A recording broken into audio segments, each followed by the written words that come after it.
Kemarin Ustadz Fahim Mawardi, pengasuh salah satu pondok pesantren di Jember, sudah memberikan klarifikasi terkait dengan apa yang menimpa beliau terkait isu yang sekarang sedang hangat. Di sini saya perlu menanggapi sedikit dan mengharapkan Ustadz Fahim Mawardi ini memberikan klarifikasi ulang terkait apa yang disampaikan dalam klarifikasinya kemarin.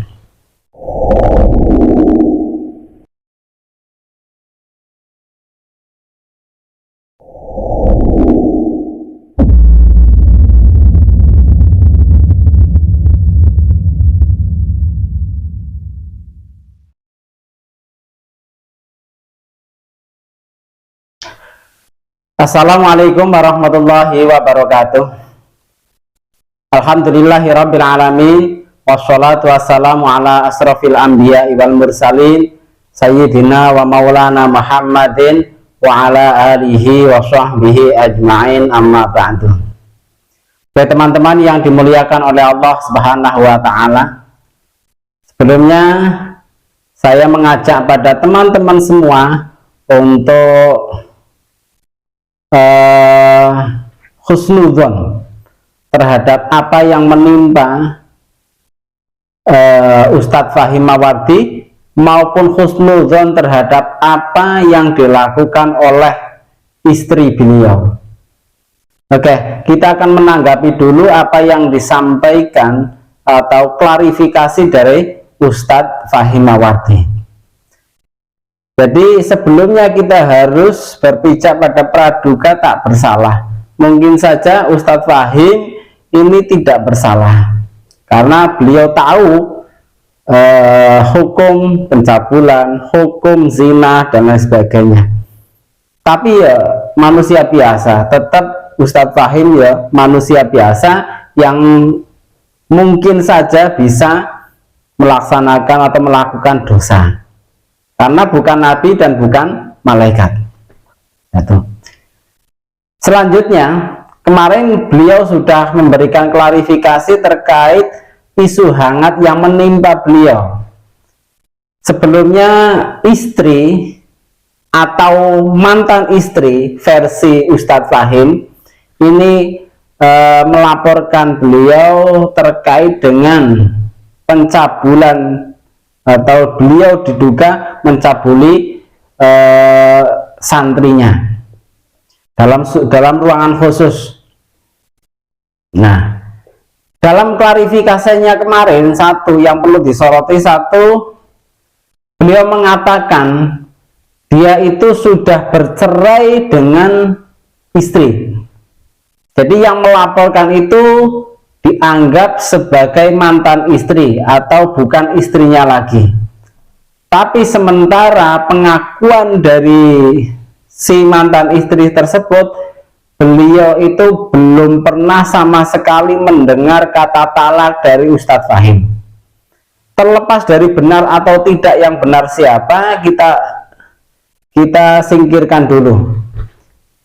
Kita singkirkan dulu apakah yang benar Ustadz Fahim atau istrinya. Kalau istrinya kemarin mengatakan bahwa dia itu masih menjadi istri sah dan belum pernah mendengar kata talak dari Ustadz Fahim. Kemudian versi Ustadz Fahim kemarin dalam klarifikasinya ini mengatakan dia sudah beliau itu mantan istri. Artinya kalau mengatakan mantan istri berarti sudah dicerai. Ya.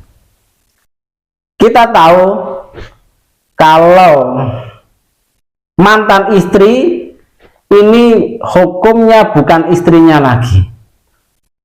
Nah ini Ustadz Fahim mengatakan yang awal-awal klarifikasinya mengatakan dia itu mantan istri, artinya bukan istrinya lagi. Kemudian di detik-detik selanjutnya dalam video yang sama mengatakan bahwa 2 jam sebelum kejadian, artinya kejadian mungkin yang dilakukan karena membahas tentang pelaporan, 2 jam sebelum pelaporan dia masih tidur bareng bersama dia dan anak-anak. Oke. Kalau sekarang, kalau memang dia itu belum mencerai, berarti ini sah-sah saja. Ustadz Fahim berarti setuju dengan apa yang disampaikan oleh istrinya, bahwa dia itu belum dicerai.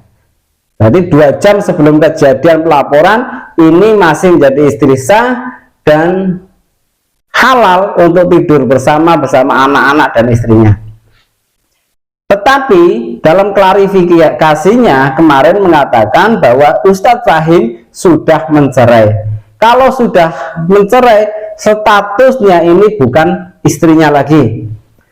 Kalau bukan istrinya lagi, berarti Ustadz Fahim 2 jam sebelum kejadian ini tidur dengan orang lain, bukan istrinya.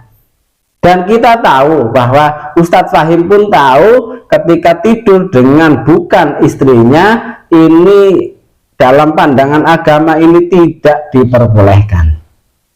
Maka saya mengharap klarifikasi ulang dari Ustadz Fahim biar publik ini tidak resah lagi. Terlepas dari siapa yang benar atau siapa yang salah, tetap saya mengajak pada teman-teman untuk praduga tak bersalah, menganggap siapapun ini tidak bersalah, menganggap Ustadz Fahim tidak bersalah sampai dengan dibuktikannya. Artinya ketika terbukti Ustadz Fahim ini tidak bersalah, berarti istrinya atau mantan istrinya ini melakukan fitnah yang sangat keji. Tetapi kemudian ketika nanti terbukti Ustadz Fahim itu yang salah, artinya melakukan hal-hal yang tidak senonoh terhadap santrinya, berarti ini sangat disayangkan sekali.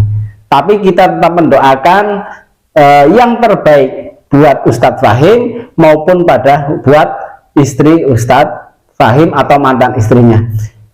Biarkan nanti waktu yang akan membuktikan, Allah yang menunjukkan. Kita doakan mudah-mudahan semua pengikut, baik pengikut Ustadz Fahim, apapun yang nanti terbukti, misalnya ternyata kemudian Ustadz Fahim yang bersalah, biarkan biarkan ini akan pengadilan yang membuktikan. Apabila istri Ustadz Fahim yang bersalah, biarkan nanti dia itu menerima akibat dari kesalahan beliau. Terima kasih, mudah-mudahan bermanfaat, dan saya sekali lagi mengajak husnudzon pada semuanya, baik pada Ustadz Fahim maupun pada istrinya atau mantan istrinya. Wallahul muwaffiq ila aqwamit thoriq. Wassalamualaikum warahmatullahi wabarakatuh.